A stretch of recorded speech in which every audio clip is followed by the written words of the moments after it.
Sehr geehrte Frau Präsidentin, sehr geehrter Herr Kommissar, der heutige Tag markiert einen Neuanfang. President, today is a new start in terms of staff and programme. We need to start by thinking exactly what role the EU should be playing in the conflict in the Middle East. We should be reviewing the destination of EU money, for example.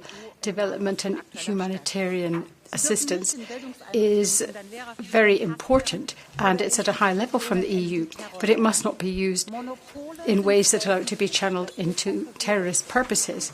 Monopolies are very rarely good, and the same is true of donor structures. If we want to achieve sustainable peace in the EU and in Gaza, we need to put pressure on the Arab states and all other parties to come together and to have some stake in generating peace. And that, to my mind, means we need to have a new structure for the donation of funds.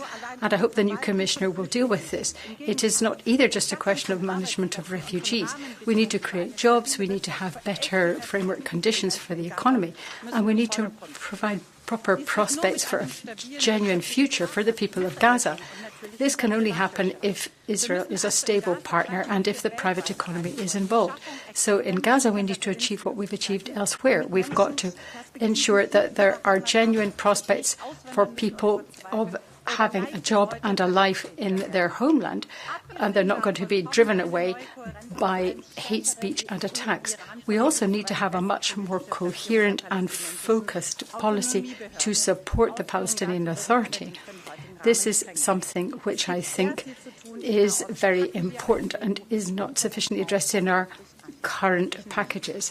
We absolutely need to do more than what we've been doing just now and play our full part. Thank you. The next speaker is Mr. Howell.